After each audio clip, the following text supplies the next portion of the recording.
Audiencia tiene. Queremos saber la verdad y a eso hemos venido. Muchas gracias por recibirnos. Gracias a ti. Usted ha fijado sus prioridades, digamos, en un orden lógico: su familia, su partido, su defensa.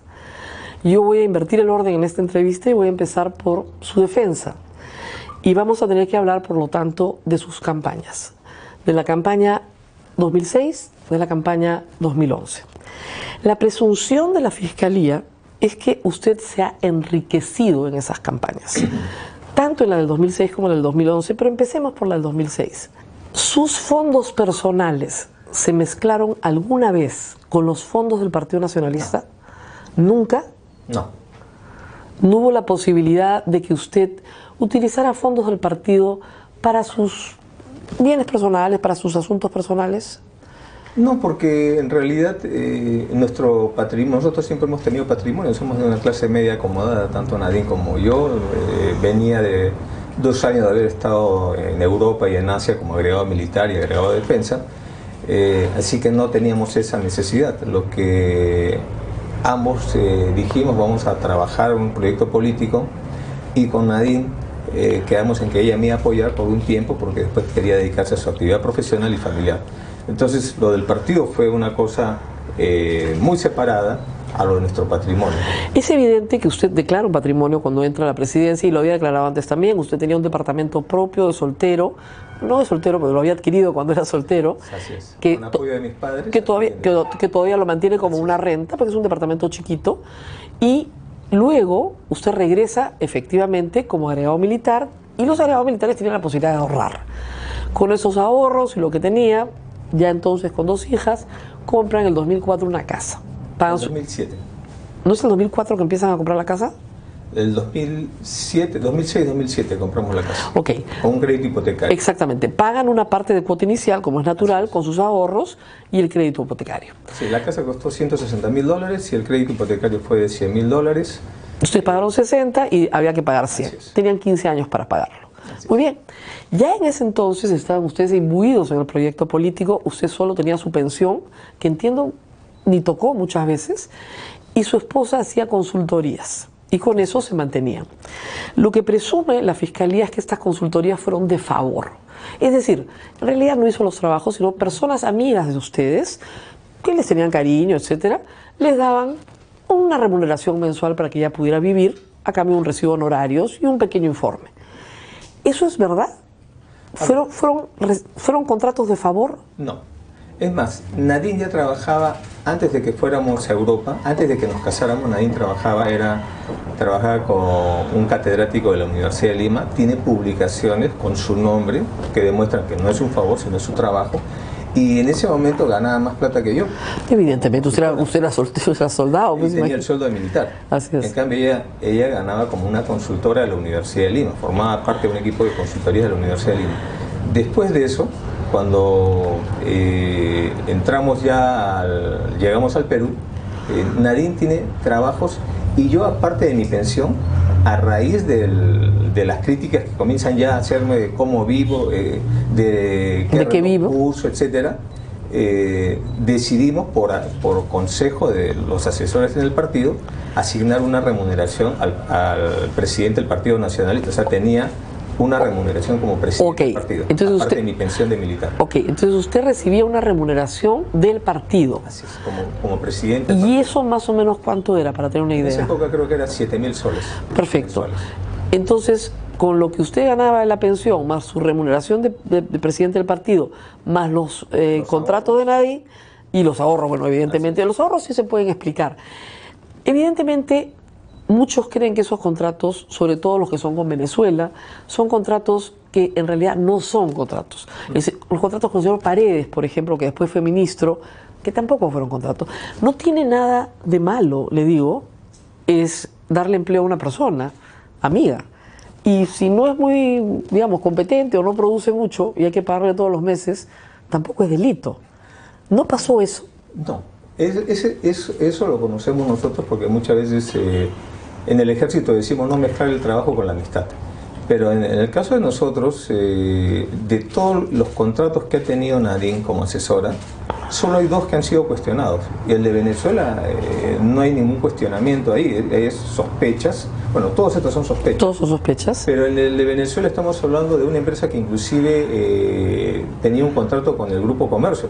Yo sé, pero no, ella nunca publicó una nota en ese diario. Es que ella no era periodista, ella ha estudiado Ciencias de la Comunicación para el Desarrollo. Sus consultorías nunca fueron para presentar artículos. La única oportunidad, me parece, que ella presentara artículos ha sido para La República, cuando ella tenía una columna y la tuvo durante un año, me parece, como columnista de La República. Pero en La República pues pagan poquito, créanme. Sí, es bien misio el asunto. Entonces, no alcanza. ¿Ya? Entonces, lo que todo el mundo quiere saber es que efectivamente le alcanzara, porque si usted tiene un crédito de 15 años y usted no tiene mucha plata, es clase media, por supuesto, acomodada, ¿no? ¿Por qué lo prepaga?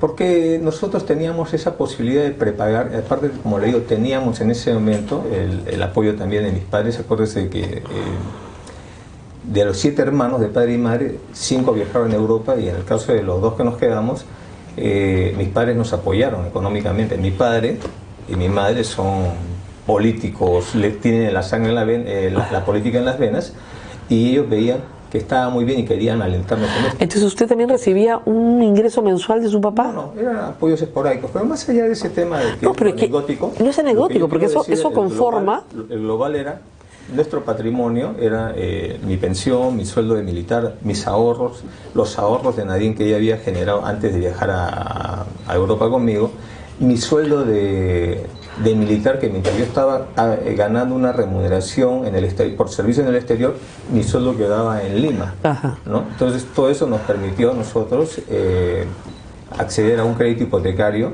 con las garantías del... No, evidentemente tenían las garantías, porque además la casa era una garantía. Por un tema de que cuando uno tiene disponibilidad prefiere acortar las cuotas por el tema de los intereses. Lo mismo hice con mi departamento de Miraflores. El mini departamento, que también lo compré con el apoyo de mis padres, lo prepagué en los años 99, 2000, cuando teníamos cierta holgura. El tema es el siguiente: la acusación es que usted mezcla los fondos del partido, y hay una prueba de que eso es cierto. En el año 2005, la empresa CaixaMac remite una donación, pero como el partido no tiene cuentas, la remite a la cuenta de su suegra y de Rocío Calderón. Por eso ellas están implicadas, y luego la remiten a la cuenta de Nadine, lo cual prueba que sí mezclaban dinero del partido con sus cuentas personales. A ver, les explico. En ese momento, la donación es totalmente legal. El señor Macaren, dueño de esta empresa, lo conozco en mi primer viaje a Caracas por un evento organizado por el Partido Patria para Todos, y conversamos, y lo comprometo a que apoye la formación de un partido. O sea, todavía no era partido, era una formación, por lo tanto no teníamos personalidad jurídica. ¿Qué pasaba? Que cuando él nos envía creo que fueron algo de $80.000, dólares más, dólares menos, no tenía cuentas el partido, y como Nadine y yo parábamos viajando, y en ese momento había que hacer una adquisición de alquileres o compra de computador, estábamos en la tarea de recolección de firmas, contratación de personal para que recoja firmas, necesitábamos que ese dinero fuera a cuentas, y las dos cuentas que encontramos fue la de su madre, mi suegra, y la de su amiga, de tal manera que pudiéramos retirar ese dinero para las actividades del partido, no para el usufructo nuestro. ¿Usted entiende que por esa razón su amiga y su suegra están hoy día sin casa? Me parece abusivo, me parece una medida abusiva, excesiva, que por esa razón que hemos demostrado, porque el señor, nosotros hemos pedido que el señor declare, el señor ha declarado en prensa y después ha fallecido. Y lo ha dicho, no, está vivo. Está vivo.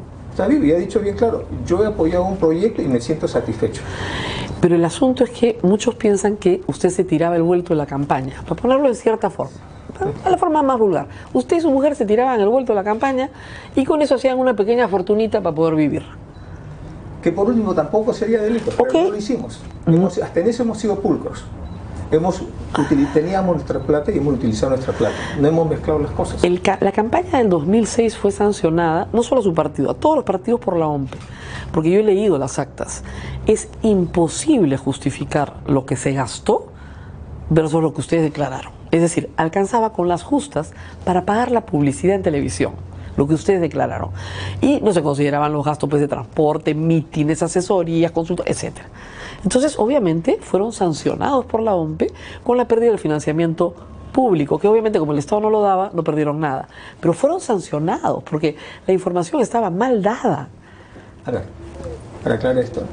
Recién este año o el año pasado el Estado ha aplicado la ley de partidos políticos en la cual financia. Y que, dicho sea de paso, habría que reflexionar si no es discriminatoria esta ley porque solo financia a los partidos que tienen representación congresal, pero el resto de partidos que no tienen hoy día no reciben ni un medio del Estado y me parece eso discriminativo. En segundo lugar, ¿no? Lo que demostraría lo que usted dice es que el gasto fue mayor de lo que nosotros hemos declarado. Probablemente si ha sido así, como se ha explicado a la OMPE, es porque los mismos congresistas también ponían su plata y cada uno hacía su campaña y al final todo eso también lo sumaban. Por eso también han multado al partido por propagandas indebidas de congresistas que hemos tenido que apelar. Pero más allá de todo eso, la ley de partidos políticos establece que esas son faltas administrativas. Estamos de acuerdo, yo lo he dicho 100 veces, pero mire, este es un tema moral. Lo que queremos saber es la verdad. Todos. Usted dice, nunca llevamos plata del partido a nuestro bolsillo, salvo el sueldo que me pusieron y salvo cuando no había partido, que sí recibimos donaciones en cuentas particulares, pero que revirtieron al partido. Lo que estoy diciendo es, esa donación que dio el señor Macaren, ¿no? Fue para la formación del partido, todavía no éramos ni siquiera partido, eso fue un año antes, y Así fue es. justamente para la adquisición de computadoras y todo lo que era movilización del personal que estaba en la tarea de recolectar. La tesis de Chávez, es decir, Hugo Chávez le manda dinero a través de este señor venezolano. $80.000. Y es la campaña. Bueno, un poco. No, pero por otro lado... Pudo haberse la mandado en efectivo, ¿no? Estamos hablando de una empresa privada, no del Estado venezolano. Hemos pedido al Estado y tenemos el certificado de que el señor Chávez jamás fue acusado por peculado. Y la investigación fiscal dice que es dinero de Venezuela proveniente de la actividad de peculado, del delito de peculado de Chávez. Usted fue en enero del año 2006, 1 de enero del año 2006, a Venezuela a conocer a Chávez, aparecieron abrazados con Chávez, cosa que fue un error político garrafal, ciertamente, pero viajaron vía Montevideo, que fue muy extraño. Montevideo es un paraíso fiscal. ¿Y por qué van de Lima a Caracas vía Montevideo? Se especuló en ese momento que iban a recibir plata, que ya habían hecho contacto con Chávez, No tiene sentido, ¿no? O sea, Montevideo está por acá y Caracas por allá. Era año nuevo. No ha habido nada de eso. Nosotros lo que hicimos fue en la campaña, teníamos una Secretaría de Relaciones Internacionales. Que manejaba Nadine. Sí, y que le dio una fortaleza tal que en gran medida se convirtió en una herramienta para promoción de la campaña porque nos permitió como candidatos conocer a expresidentes como Kirchner, Lula, Chávez, Ortega, todo el bloque de gobiernos de izquierda progresistas que es nuestra afinidad ideológica, ¿no? Entonces, si yo he ido a Montevideo debe haber sido para entrevistarme con un presidente. Yo voy a verificar el dato porque no tiene lógica así. Y además, una cosa bien clara, a nosotros nos han levantado las cuentas bancarias y estaría reflejado cualquier transacción en un paraíso fiscal o en un offshore, lo que sea, y no lo tenemos. Usted siempre dice no tengo ningún offshore, tiene razón, pero Alan García tampoco tiene ningún offshore. Alejandro Toledo tampoco tiene ningún offshore. Bueno, tampoco tenemos, entonces, para ser más gente, tampoco tenemos fundaciones tipo Rayitos de Sol. Claro, o Ecoteva, ya, ok. No tienen a la suegra con Ecoteva. Muy bien. Pero el tema es que, como usted sabe perfectamente, no se puede, digamos, formar, digamos, un patrimonio necesariamente con cuentas al nombre de uno, sino con cuentas a nombre de otro. Ahora, en su caso sería raro porque usted es muy desconfiado, ¿no? A Vladimiro Montesinos lo agarraron porque como no confiaba en nadie. No, lo agarraron por eso, porque no confiaba en nadie, pero tendría que tener, por ejemplo... Confiaba en Pinchi. Claro. ¿No? Y en Guamán y una serie de personas que le tenían todos sus credibilidades. Pero las cuentas en Suiza las tenía a su nombre, no a nombre de nadie nada más. Su hermana vive en Suiza, hay toda una investigación sobre ella también, que ella maneja dinero de ustedes. que ella ha manejado cuentas de ustedes, o dinero de ustedes, o vueltos de ustedes, o lo que ustedes dejaron cuando pasaron por París en la época en la que fue agregado militar? Hay un refrán que dice, si quieres conocer el árbol genealógico de tu familia, métete en política, ¿no? Ahí te van a decir quién es tu madre y tu padre y tus hermanos. Bueno, en el caso de mi hermana se fue a los 16 años a Suiza. Mis padres le enviaron a estudiar allá, tenían unos amigos que asumieron la tutoría de ella. Ella ha hecho su carrera, se casó allá. Ella está establecida y viene acá al Perú muy de vez en cuando. Entonces, yo no tengo ninguna relación financiera con ella. Ella tiene su propio patrimonio. ¿Nunca le he prestado plata? Ni usted a ella, ni ella a usted. No, hemos ido varias veces con mis hijos en plan familiar, etcétera. Me he alojado en su casa. Con ella hemos recorrido parte de Europa. Pero no tienen ninguna relación económica. Ninguna relación económica. ¿Quién pudo haberlos mantenido? Es lo que la gente dice, del 2005 hasta el 2011. Gutiérrez, Salomón Lerner, gente que tenía plata y que estuvo muy cercano a ustedes. Mire, ¿mantenían al partido o mantenían a ustedes? No, insisto, yo como militar no he ganado mucho, pero provengo de clase media acomodada y siempre he tenido, y le agradezco públicamente a mi familia, a mis padres, porque siempre nos han apoyado, sobre todo a los dos militares, más que a los que estuvieron en Europa. Entonces, y cuando nos hemos casado, Nadine ya trabajaba y ganaba más plata que yo en esa época porque hacía consultorías en la Universidad de Lima, y yo aportaba mi sueldo, y mi suegro, ¿no?, nos dio una parte de su casa para poder vivir. Entonces, siempre nos hemos mantenido nosotros. Cuando se ha construido el partido, ¿no?, evidentemente la ideología nacionalista tiene mucha potencia, y en 6 años, mejor dicho, el primer año ya nos catapultó a una situación de expectativa nacional presidencial y de gobierno, ¿no? Eso atrajo a mucha gente, ¿no?, como estas personas que usted ha mencionado, y que evidentemente tenían pues un patrimonio bastante grande, ¿no?, y fuerte. Y ellos también han aportado. A ellos han aportado, pero no a ustedes. No, no nosotros. Ellos, Gutiérrez no le ponía los carros. No, bueno, a Gutiérrez yo le compré un automóvil, porque cuando yo vengo de Europa, yo utilizo el carro de mi suegro. Un carrito bonito para su época, pero era viejo ya, ¿no? Porque no tenía la necesidad de comprarme un carro. Es más, yo venía un poco como un poco de anécdota. En Europa los servicios públicos funcionan tan bien que a veces es mejor desplazarse en metro que en un carro. Entonces no tenía la necesidad de un carro, y el carro que me dio el papá de Nadine, con ese me he movilizado durante casi un año, ¿no? Pero cuando ya la situación del partido crece exponencialmente, ¿no?, entonces adquiero un carro de este señor, que después viene ya conoce usted toda su Todos historia. Conozco la historia, por eso le pregunto. Y prefiero no detenerme en este tipo de... Bueno, es importantísimo, porque ese es el señor que está... Lo importante es aclarar, y le agradezco porque me está ayudando a aclarar con transparencia mi patrimonio, que no tiene nada que ver con el patrimonio del partido, pero como le digo, ¿no?, todo esto son sospechas sin ninguna prueba. Lo que usted ha señalado de este tema de Uruguay, eso lo vamos a ver igual, pero lo rechazo de plano. El tema de los 3 millones de dólares. Porque si hubiera habido eso, debiera haber una huella financiera, y yo la desafío a que la busque. No, yo no soy gerente financiero, pero... Porque no me meto en esas cosas. De repente usted no se mete. Nadie tampoco, para adelantarme a su pregunta. Ok, porque en lo de los 3 millones de Odebrecht, ellos dicen que le entregaron a Nadine, dicen que lo entregaron en un departamento en Miraflores, dicen que lo entregaron en Armadas. O sea, hay un montón de detalles sobre esto, y todos creemos, le digo con sinceridad, que todos recibieron. Que estos brasileños no tienen por qué mentir, porque son unos corruptos, ciertamente, pero se están jugando la vida, su libertad también, y no tendrían por qué mentir, y mentir en concierto, ¿no? Son 3 o 4 que dicen exactamente lo mismo, desde la cabeza hasta los pies. Y no es delito recibir dinero de campaña, pero sí está mal que no se diga la verdad. Entonces dígame la verdad. Bueno, la verdad se la digo, como le he reiterado siempre, nosotros no hemos recibido esos 3 millones, ni directa ni indirectamente a través de mi mujer, ninguna de las dos.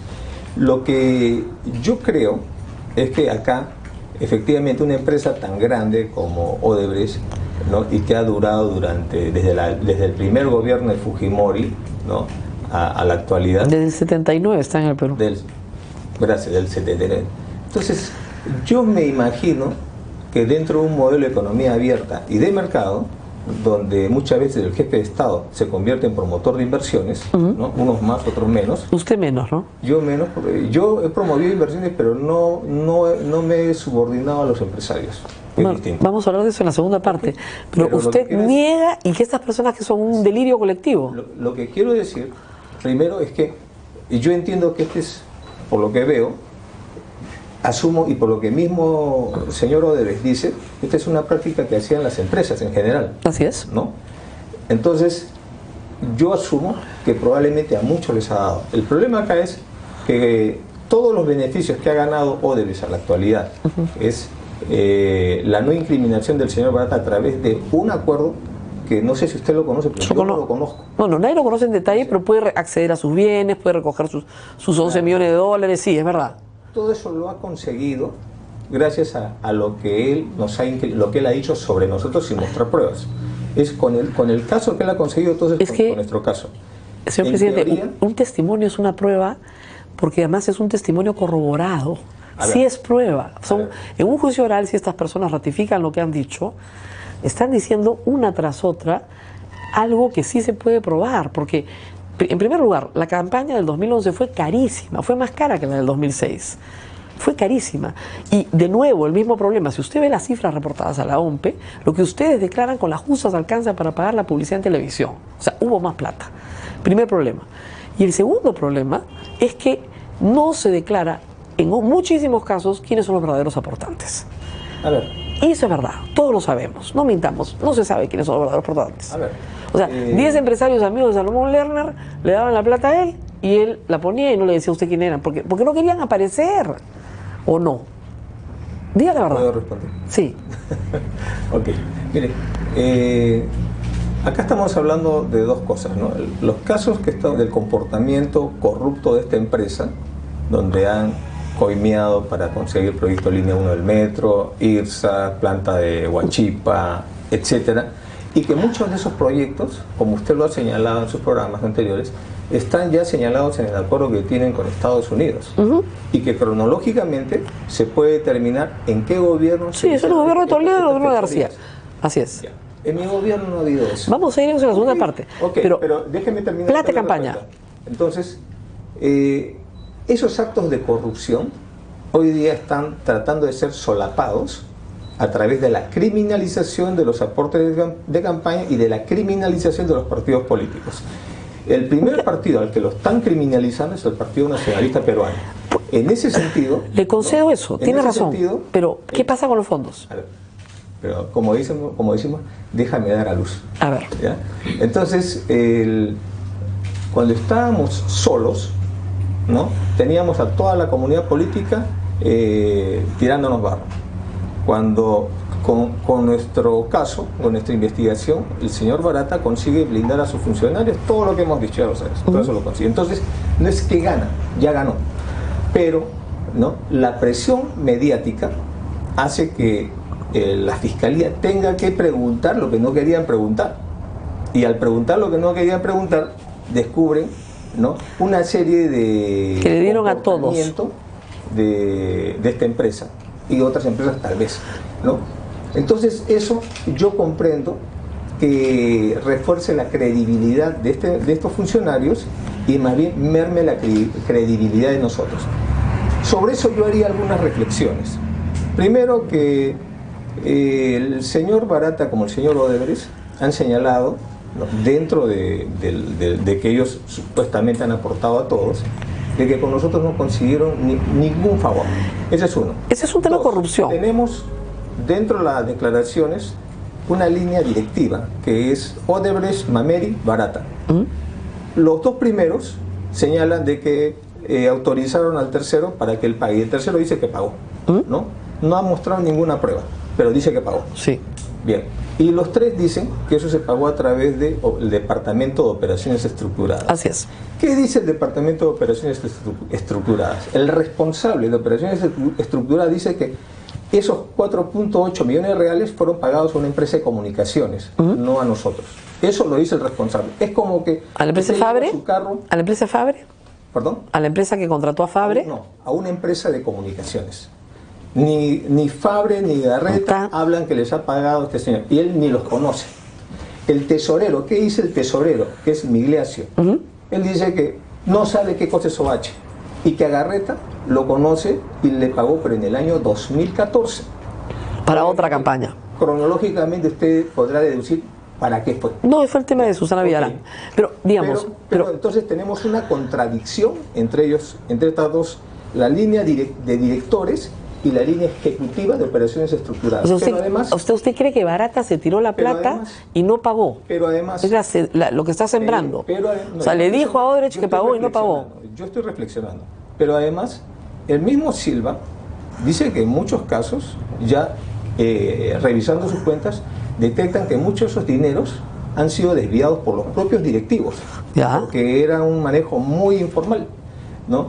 En tercer lugar, ¿no?, sobre este mismo tema, ¿no?, ellos señalan, la línea directiva señala que eso fue por gestión o por disposición del Partido de los Trabajadores. A pedido de Lula. A pedido de Lula, del Partido de los Trabajadores. El Partido de los Trabajadores ha dicho que nunca pidió nada. El Partido de los Trabajadores ya envió una carta rechazando lo que están señalando ellos. Usted sabe que el Partido de los Trabajadores está con Yaya, ¿no? Yo le volteo las cosas, claro. Le volteo el plato y le digo, ¿qué hubiera pasado si el Partido de los Trabajadores hubiera dicho que sí hizo la gestión? Que no hay problema. No es delito. No voy al tema no es delito, legal, que usted lo pero, maneja perfectamente. Pero estaría mintiendo. Tema mediático, al tema moral. Credibilidad, exactamente. ¿no? Ahí sí tomarían en cuenta. Pero como el Partido de los Trabajadores dice que no lo hizo, entonces no, eso ya no interesa. Es un doble rasero, un doble estándar, ¿no? Pero por otro lado... El tema es que la credibilidad del Partido de los Trabajadores es muy alta. Pero por otro lado... Tiene a su presidenta, pues, a su presidenta Dilma afuera, Lula preso, o sea... la institución, el Partido de los Trabajadores, y tiene representantes en el Senado y diputados. Todos corruptos. Ahora, por otro lado, estos señores han entrado como colaboradores eficaces. También algunos. Como colaboradores eficaces, su declaración es sospechosa. Entonces, no es que sea un testimonio y que un colaborador eficaz pueda corroborar a otro colaborador eficaz y con eso se produzca una condena. Estamos hablando de que, como lo dice el Código Procesal Penal, ¿no?, la corroboración de una colaboración eficaz, por ser una colaboración sospechosa, tiene que ser objetiva. Ahora, pregunta final. Usted dice que no recibió muy bien, no lo voy a convencer, de lo contrario, nos hemos peleado tanto en televisión. Pero hay un tema que es decir la verdad o mentir. En su caso, podremos decir que usted, después veremos en su gobierno lo que ofreció o no ofreció. Pero hay mentiras que son mentiras, ¿no es cierto? Nadine Heredia le dijo a todo el país que esas libretas no eran suyas, y me dijo a mí que sí eran suyas y lo tuve que revelar. Me mintió. Rosa María, mira... Entonces, ¿cómo puedo confiar en la palabra de gente que miente? Rosa María, a ver, dos cosas te voy a decir esto. Lo primero es que eso, estamos hablando de ¿qué año? ¿2014? 2014. Hace 4 años, ¿no? Eso no es un delito. No, yo no discutí, y yo fui la primera en decirlo. Para decirlo, ¿no?, para poner las cosas... Delito fue que se la robara. Para poner las cosas, digamos, en su lugar y en su contexto, ¿no? De eso pareciera un pecado original, ¿no? Pero no lo es. En segundo lugar, no es que ella mintió per se. Lo que yo le he explicado a usted es que una mega verdad, al final, no es una verdad, es una mentira. Así es. Entonces, cuando se roban, y me da vergüenza reconocer, se robaron de mi casa personas que estaban cuidando a mis hijos, cuando yo estaba de presidente de la República y mi esposa ayudándome a mí, ¿no? Se roban de mi casa, van 9 meses por diversos sitios, lo tiene gente inescrupulosa, los partidos políticos en el Congreso lo habían visto, y entregan estos documentos que uno tiene que ver qué cosa hay, porque evidentemente decir esto puede ser una media verdad porque uno no sabe si estaban adulterados o no, y ahora, a la luz de haber reconocido esos documentos, vemos que les han arrancado hojas porque no había numeración. Eso lo ha hecho la Fiscalía. Entonces, es lo mismo que la edición de un audio. Cuando usted le edita un audio, entonces ese audio ya no es una prueba real, y decir, ese es el audio mío, pues hay que saber decirlo porque es una media verdad, porque está construyendo sobre una edición de libretas y agendas donde hay de todo, desde una... Pero ella sí sabía, ella sí sabía que... Yo me las he leído completas, ella sí sabía que eran de ella. Ella ha reconocido cuando ha visto el contenido. Por eso yo he tenido que ser más clara. Reconozco la propiedad, pero el contenido no lo puedo reconocer porque está adulterado. Entonces, eso mermó su credibilidad. Sí, yo no digo que no, y además... Fue un error grave en un proceso. Son errores desde el momento de haber confiado en gente, y usted siempre me ataca de que soy desconfiado. Mire, hasta en mi casa tuve un topo que se robó y otras cosas más. Tomó fotos a mi hijo, ya tomó fotos dentro de mi casa. Y la impotencia es cuando le digo a los abogados, quiero demandar a esa persona por violación a la intimidad familiar. Me dicen, no va a ganar porque el Poder Judicial está en contra de usted. No, y porque ya prescribió además. Lamentablemente la pena es muy corta. Bueno, tenemos que hacer una pausa y ahora vamos a hablar de su gobierno. Okay. Porque también tenemos que saber si se enriqueció o no en él. Volvemos. ¿Se enriqueció usted en su gobierno? No hablemos de fondos de campaña, enriquecimiento en su gobierno, personal. No, algo que... Salió más pobre, dice usted, de lo que entró. No creo, tampoco voy a decir eso. Mire, tanto en la familia de Nadine como en mi familia son familias provincianas emergentes y siempre se han hecho su patrimonio a punche y siempre nos han formado así. No hemos mezclado el interés privado con el interés público. Claro, pero con un sueldo de presidente, con su mujer sin trabajar, ¿no es cierto? Ella tenía un sueldo del partido, es verdad. No alcanza para mucho, ¿no? Con las justas para pagar los colegios y... Es complicado, pero yo tuve que hacerme un préstamo del partido. El partido me prestó una buena cantidad de plata. Bueno, ¿por qué? Entonces es lógico. Entonces, dígalo, el partido me mantuvo. Sí, en gran medida sí. Y el partido son personas naturales que donan al partido. No solo eso, en esos años el fondo principal del partido ha sido el aporte de los congresistas, asesores, etcétera. Entonces tenía una renta mensual del partido. Como ya en la primera campaña se me atacó por mi patrimonio, se decidió que el presidente del partido tenía que ser un cargo remunerado. Ese cargo remunerado lo he ejercido. Cuando he sido presidente ya no podía ejercerlo. Se lo pasó a Nadine. Claro, pero antes de pasárselo a Nadine, yo tuve que pedir un préstamo al partido que lo estoy pagando ahora. ¿Por qué? Porque Nadine no ha cobrado viáticos, yo no he cobrado viáticos de viaje. ¿Pero por qué no? ¿Como Toledo? ¿Ha debido cobrar todo? Justamente por ser bastante escrupuloso, porque uno entiende que después lo van a expulgar y uno yo preferí en ese sentido mantenernos de esa manera.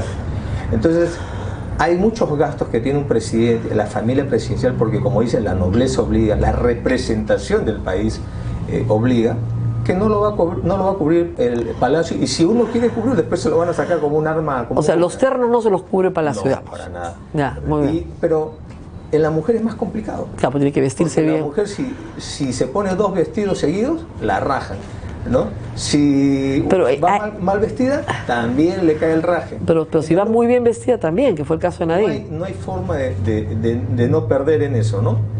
Pero eso involucra un gasto. Así es. Por eso tuve que hacer un préstamo personal del partido, ¿no?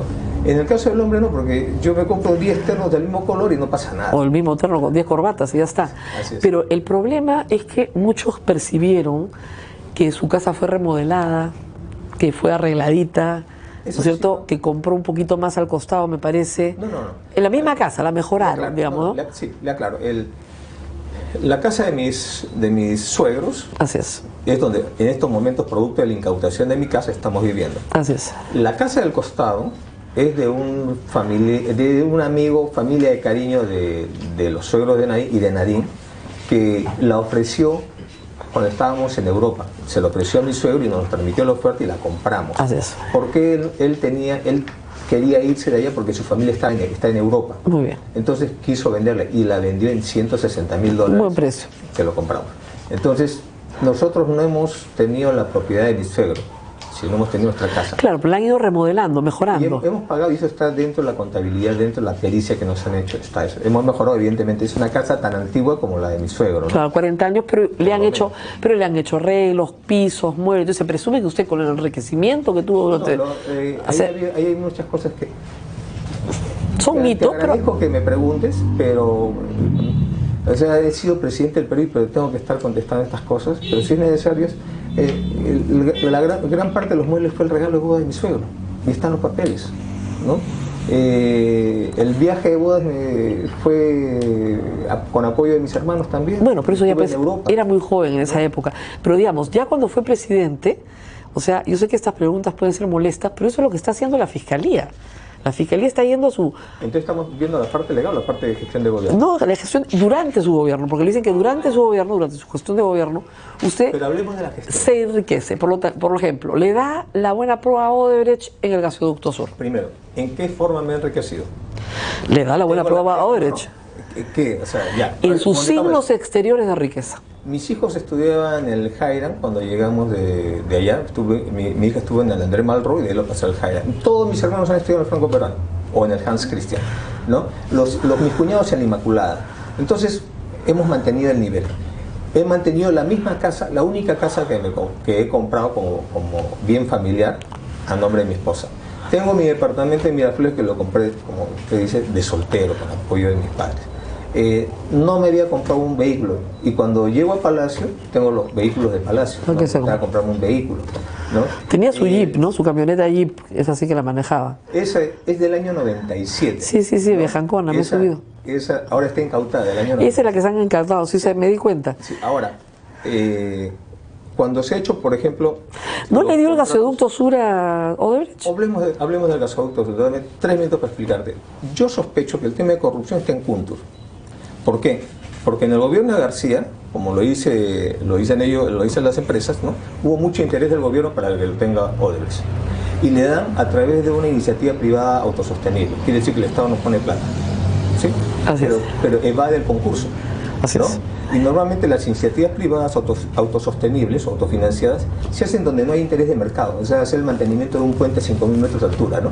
Pero un megaproyecto de miles de millones de dólares que entre como una iniciativa privada y que después en mi gobierno lo pasen a hacer una APP porque nos piden plata, nos piden 1.300 millones de dólares a cambio de un paquete de 18% creo de acciones para Petroperú, ¿no? Eso me pareció sospechoso y nos presentan un informe de factibilidad supuestamente acabado y cuando entramos a revisar eso no estaba acabado.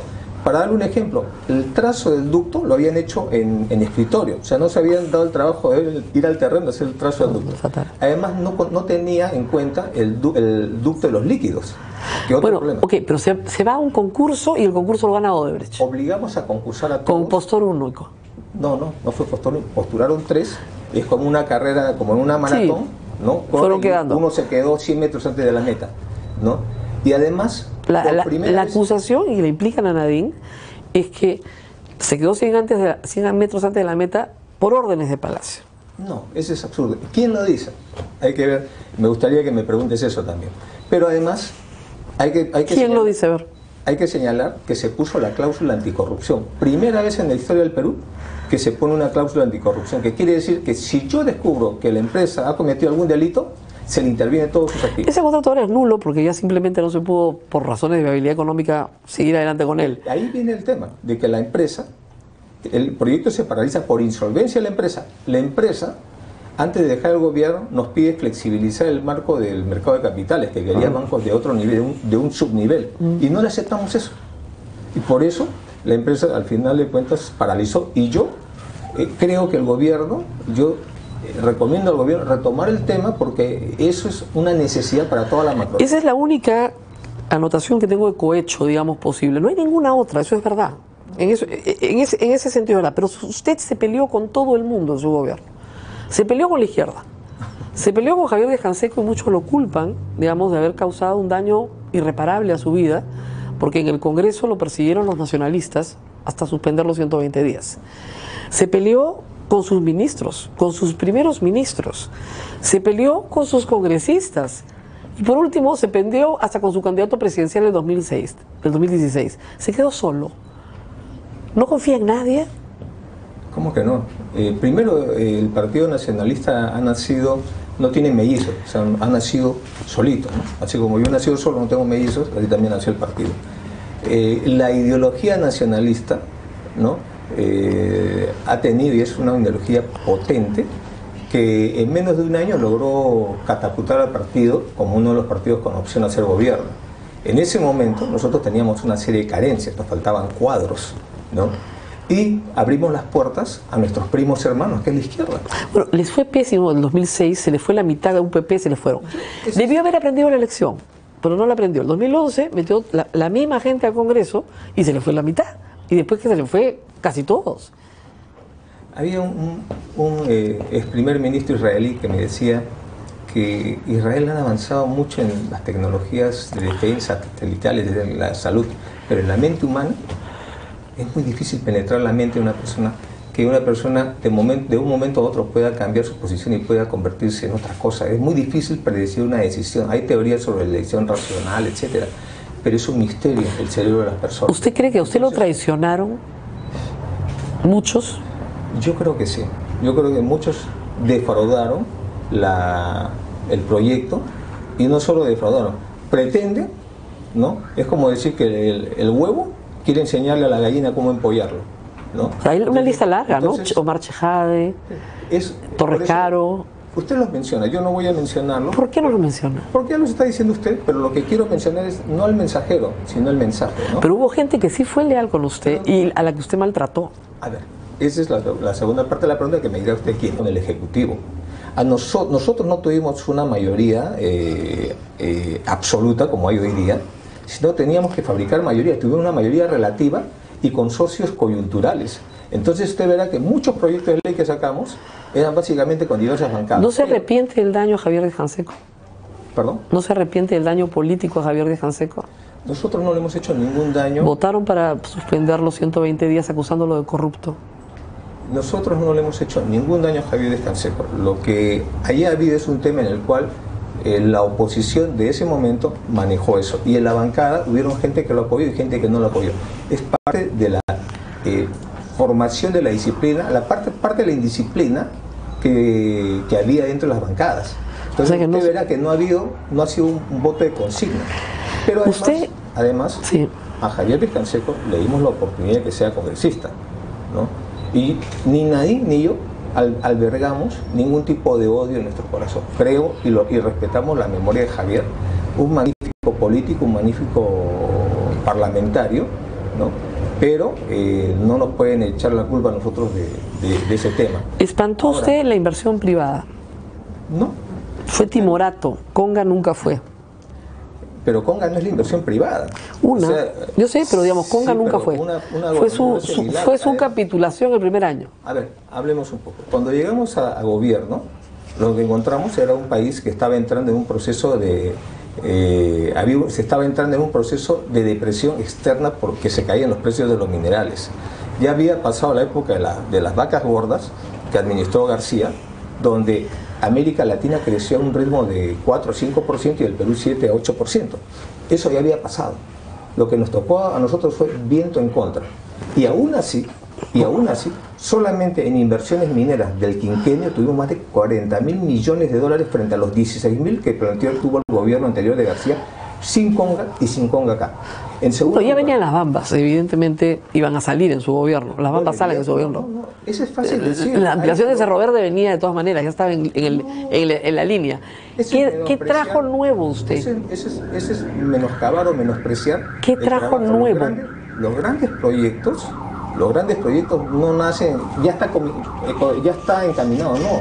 Permanentemente hay problemas. Y más aún cuando ya está listo en ejecución, vienen los conflictos sociales, porque todo el mundo quiere estar en el momento de la cosecha. No en la siembra, pero sí en la cosecha. Pero ¿qué proyecto importante es su legado de gobierno? Dígame. Yo le voy a decir, pero primero déjeme dar a luz. Segunda vez que le pido que me deje dar a luz. Parto natural, no me obligue a un aborto. O a una cesárea, disculpe, ¿no? Lo que quiero decirles, cuando llegamos a gobierno, dentro de la política de crecer para incluir, ¿no? Nosotros cambiamos una estrategia que era incluir para crecer y creamos un componente más, que es la política social, y que hoy día sirve también para la lucha contra la pobreza. Datos del INEI señalan que los programas sociales con el acompañamiento del Estado han ayudado a bajar 2 puntos porcentuales la pobreza. O sea, 730.000 peruanos dejaron de ser pobres gracias a eso. Y en mi gestión de gobierno, más de 1.300.000 peruanos dejaron la línea de pobreza extrema. ¿Ese es su legado? Ese es parte del legado, estoy diciendo, es muy grande. Pero además, quiero señalarle, ¿no?, que todo esto lo hicimos, ¿no?, lo hicimos respetando las reglas de la macroeconomía. O sea, de tal manera que dejamos un país fuerte, sólido económicamente, macroeconómicamente, con recuperación económica. Cuando entregamos el gobierno, en el último trimestre el Perú creció 4.5%. Además de esto, hemos dejado megaproyectos que tienen que continuar. Está la línea 2 del metro, está la refinería Talara, el gasoducto subperuano, está el Museo Nacional, el MUNA. Me tengo que ir a la pausa. Una pregunta rapidísima, sencillísima. Ha dicho varias cosas, es su legado y quería saberlo, pero o lo que considero legado. Recuperamos los más de 50.000 kilómetros cuadrados en el litigio con Chile. Ese es un buen dato, pero pregunta final, ¿por qué no indultó a Fujimori? Porque no era correcto. No era correcto. Me quedo con esa respuesta. Vamos a la pausa y regresamos. Te pido un minuto, sí, para terminar el bloque que me has cortado. Su legado, porque quería hablar de más cosas. Sí, yo creo que el tema del Sistema Nacional de Becas que creamos, 100.000 becas, la longitudinal de la sierra, el Plan Esperanza, ¿no?, la compra del satélite, pasamos de 2.9 a 4% el presupuesto educativo. Lo hubiéramos llevado más, pero no había posibilidad porque el ministerio no podía administrar tanto dinero. Los programas, más de 30 programas sociales, muchos con certificación internacional. Nadie le discute sus programas sociales, lo que le discuten es el estancamiento de la economía. Mira, el estancamiento de la economía viene también porque las externalidades son fundamentales. El Perú vive de la venta de minerales y hubo una depresión, los precios de los minerales se cayeron un 30%, por esos proyectos como Quellaveco, que ya estaba con licencia social, la empresa no invirtió y no lo sacó adelante. Otros proyectos como Conga, Tía María, son proyectos que no le pueden echar la culpa al Estado, es un problema de los privados, que han tenido una mala relación, se han portado pésimo con las poblaciones y quieren que el Estado venga a solucionar ese problema. Ahí ha sido un problema, ¿no?, entendemos, por parte del sector de izquierda también, ¿no? La modernización de la Fuerza Armada, las previsiones que tomamos para el niño costero. ¿Qué hubiera pasado si no hubiéramos comprado el buque logístico, los helicópteros, los camiones de transporte, aviones de transporte de carga? ¿Qué hubiera hecho este gobierno con el niño costero? Nadie se preocupó de esas cosas. Hasta nos hemos preocupado de comprarles patrulleros a la policía, helicópteros nuevos, todo de calidad. Yo no he comprado maquinarias, bambas, nada de esas cosas. He comprado lo mejor para... Vamos a parar ahí. Muy bien. Su prisión. ¿Cambia la prisión a las personas? ¿Las marca? Todo cambia. Yo creo que en el refrán que dice nadie puede bañarse 2 veces en el mismo río. En la prisión preventiva, abusiva, ¿no?, tiende, o en general la prisión tiende a destruir a la familia, ¿no? Es una situación que no se la deseo a nadie. No ha sido su familia destruida. Te quita, más allá de la libertad, en mi opinión, la libertad mezclada con el tiempo, con la calidad, ¿no? Y peor en nuestro caso, porque en la prisión ponen a la madre y al padre, y se produce una situación inédita porque mis hijos, 3 menores de edad, tienen inmediatamente que ser administrados, en el buen sentido, por su abuela, pero su abuela también está siendo investigada. Entonces, es una desgracia porque ya cambia la vida social, como cuando tienes un pariente con una enfermedad terminal en el hospital, ¿no? Los horarios se independizan, se buscan su pareja, todo el mundo quiere terminar, pierdes amigos también, etcétera, ¿no? Pero en nuestro caso ha sido al revés, se ha consolidado la familia. Yo he visto a mis hijos, a mis hijas con sus bracitos con los sellos, ¿no? Mi hijo venía los días sábados a verme a mí y mis hijas tenían que ir en la visita de mujeres los sábados. El domingo mi hijo tenía que ir un poco tarde para no estar presente en la cola y escuchar todas las palabrotas que se dicen en las colas. Los hombres, ¿no? Cuando entra la visita de hombres. Así es, ese es traumático, que los revisen. Menores de edad que tienen que revisarlos, ¿no? Palparlos, digamos. Así es, ¿no? Yo agradezco en ese sentido, ¿no?, la solidaridad, ¿no?, de los círculos de amigos, padres de familia del colegio, los amigos de ¿Los han ayudado? Hijos. Se ha consolidado el círculo. Mis hijos están con una terapia psicológica cada uno. El daño que se ha hecho es irreparable. No puedo cuantificarlo ahora, eso se va a ver. Pero digamos, en su caso lo metieron a una prisión solo, que es una cosa muy rara. Ha pasado muchas horas de soledad. Tiene que haber tenido tiempo para pensar, ¿por qué estoy metido acá? ¿Qué he hecho para merecer esto? ¿Por qué estoy acá? ¿Por qué estaba metido usted en la cárcel? Yo creo que con Nadine somos víctimas de prácticas, de las viejas prácticas montesinistas, que es la aplicación del terrorismo político, del terror político, que a través de funcionarios de instituciones te aplican todos los mecanismos para tratar de destruirte. En el pasado empleaban la SUNAT, etc. Hoy día, con sospechas, nos han quitado nuestra libertad por prácticamente 10 meses.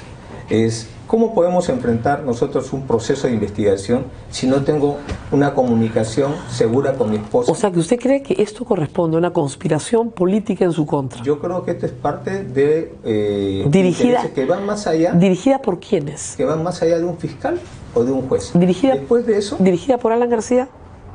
Mire,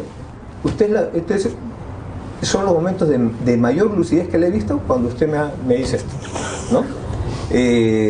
Porque evidentemente un juez y un fiscal no tendría la capacidad. ¿Por qué no se defendió usted, de haberlo pensado en la cárcel, de Alan García cuando hablaba de la reelección conyugal y la reelección conyugal y usted no lo quería responder? Lo tuvo loco 3 años con la reelección conyugal y eso lo destruyó políticamente. ¿Por qué no le respondió? Yo creo que fue un error, no haber frenado ese tema, porque en la coyuntura creíamos que no había que darle importancia y ahora nos damos cuenta de que inclusive este señor ni siquiera es el creador. Esto viene de intereses económicos que estaban acostumbrados a gobernar el país con el presidente y en nuestro caso no. Nosotros no permitimos que los empresarios cogobiernen con nosotros. Entonces se utilizaron a este señor que usted lo ha mencionado como vocero y estuvo durante 3 años en ese tema, pero el problema de él son en realidad los narcoindultos y eso no es un problema que lo deba atribuir a mi esposa o a mí. Mega comisión, dice que es una venganza de usted contra él. Yo creo que justamente el primer mandamiento de la ley de Dios es amar a Dios sobre todas las cosas. ¿Por qué? Porque seguramente Dios encontraba que la gente muchas veces tenía un amor propio enorme, ¿no? Y entonces no eran capaces de poder ver sus propios errores y ante sus limitaciones y errores prefieren personalizar. O sea, Alan García tiene un enorme amor propio. Yo siempre la veo a usted, la estoy viendo con mucha lucidez. ¿No? Pregunto. Pero además de eso, yo creo que no fue un tema, nosotros no hemos perseguido a nadie, ¿no? Ese tema de narcoindultos era un hecho comprobado, la prensa lo sabía, no es que lo inventábamos ni nada de esas cosas. Ahora, creo yo que en nuestra situación, al ponernos 10 meses de prisión preventiva abusiva, que el Poder Judicial, más allá de lo que dice un juez, ¿no?, haya dicho no nos interesa una casación, no nos interesa sentar un precedente jurídico sobre este tema y que tenga que ser el Tribunal Constitucional, máximo ente de garantías constitucionales, que enmiende la plana en el buen sentido, me preocupa porque estoy viendo justamente lo que digo, ¿no?, que hay intereses más allá de un juez y un fiscal, que después de haber salido, para salir nos han demorado 4 días, ¿no?, después de haber salido nos quiten nuestra única casa familiar.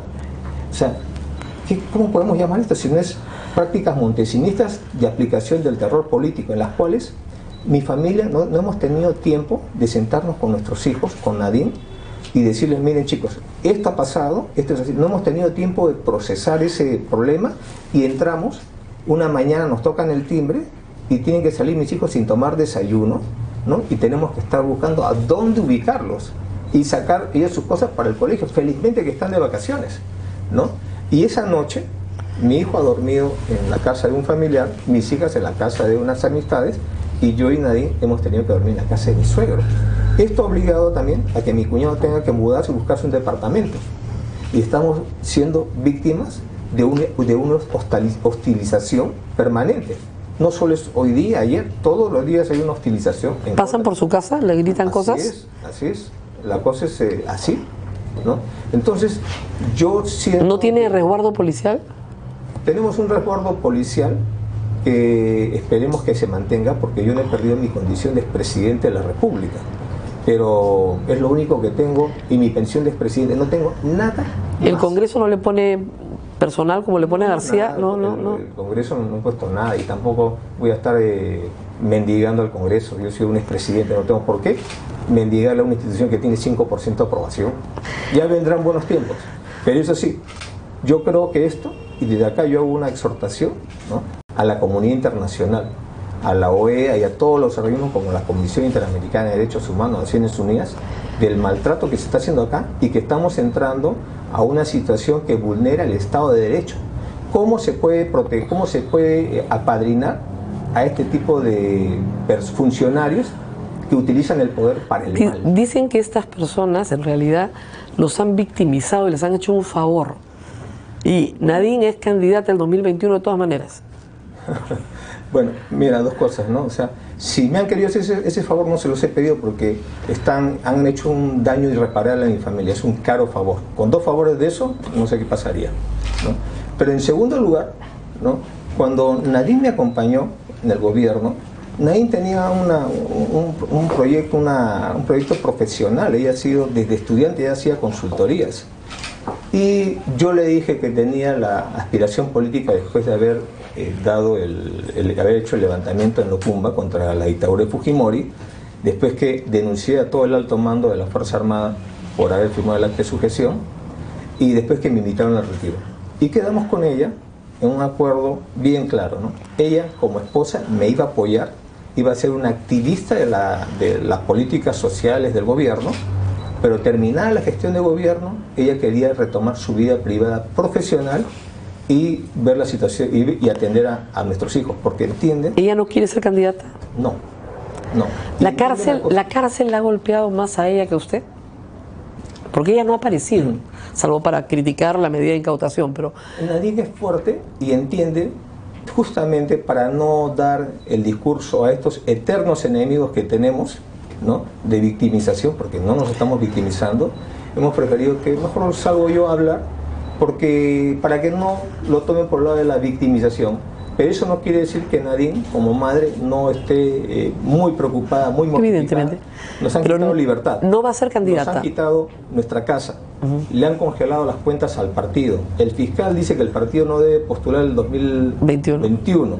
En estos momentos no podemos hacer una actividad y bancarizarla. Estoy disponiendo que se dé cuenta al Jurado Nacional de Elecciones de que financieramente el partido va a tener que ser un partido manejado informalmente. ¿Usted no puede hacer una apoyada? Vamos a hacer apoyadas, pero no lo puedo bancarizar. Voy a tener que ponerlo en la caja fuerte, qué sé yo. Nadine no va a ser candidata. No. ¿Se acuerda que hace años tuvimos una entrevista durísima? Estamos terminando, no se asusten. Y yo le pregunté más o menos 10 veces qué pasó en Madre Mía. ¿Qué pasó en Madre Mía? Lo que ha pasado es... ¿Qué pasó en el 92? No en el proceso. No en el proceso. Yo entiendo lo que ha pasado, etc. ¿Qué pasó en el 92? Yo creo que más que el 92, lo que hay que remontarnos es a lo que es Madre Mía, ¿no? Madre Mía, en el año 89, fue tomado por Sendero Luminoso. La primera acción militar del Ejército Guerrillero Popular del Alto Guayaga fue en Madre Mía, donde eliminaron algo de una decena de soldados y otra decena de civiles. A raíz de eso se instaló una base en la zona superior, en el cerro. En el 90, Sendero Luminoso asesinó al jefe de base. En el 91, Sendero Luminoso volvió a asesinar al jefe de base y mató 17 soldados, ¿no? Y se llevó armamento de guerra, y las patrullas de Sendero, las patrullas contrasubversivas o subversivas, eran tan potentes como las patrullas contrasubversivas. Si en Ayacucho usted patrullaba con 20 hombres, en el Guayaga tenía que patrullar con 40.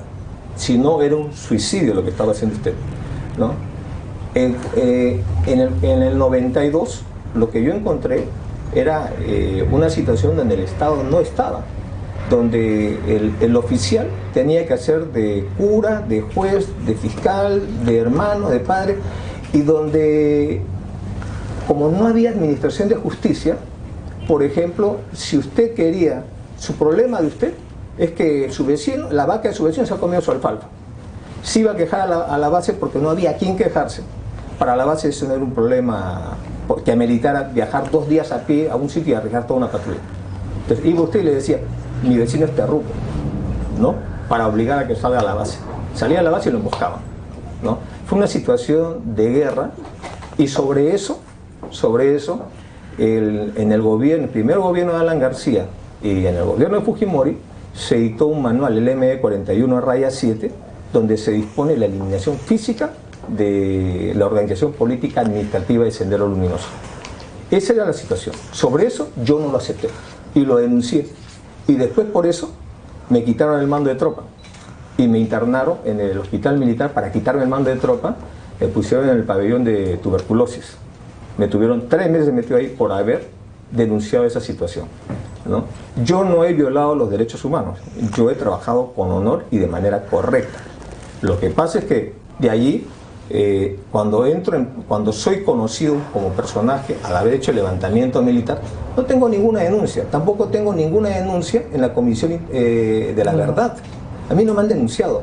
Recién cuando empiezo mi carrera presidencial, me viene el tema de que soy un presunto violador de derechos humanos. Pues bien, me sometí durante 3 años a las investigaciones.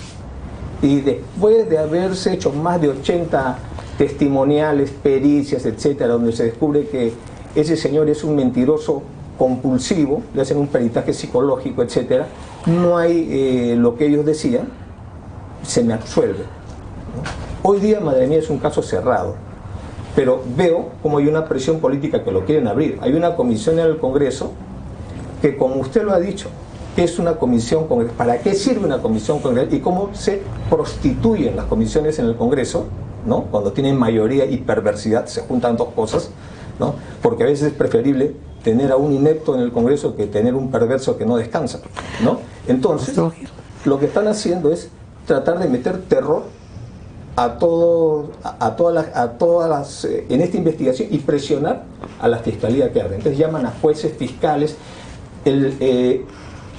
Fui sin haberse tomado una testimonial, he sido pasado investigado. No se me ha permitido el acceso a la documentación, ¿no? Y aún así se me juzga como presunto culpable, ¿no? Para mí, madre mía, es cosa juzgada, porque así lo dice la ley y la Constitución. Nos tenemos que despedir, pero podemos repetir esta entrevista en algún otro momento porque se nos han quedado muchísimos detalles todavía. Cuando quieras. Muy bien, muchísimas gracias. Te debo también varias entrevistas. Me debe años de entrevistas. Pero además quiero agradecerte tu valentía en defender los principios constitucionales, como es el abuso de la prisión preventiva, el abuso de una incautación de inmueble, más allá de diferencias que podamos tener sobre el tema del proceso, sobre otras cosas, ¿no? Y sé que por defender tus ideas y tus principios te has ganado un racimo bastante frondoso de enemigos. No, de insultos más bien. Pero bueno, así es este trabajo. La verdad es la verdad. Yo lo que estoy buscando es la verdad. No sé si me la ha dicho, ¿eh? El público es el que tiene que juzgar eso.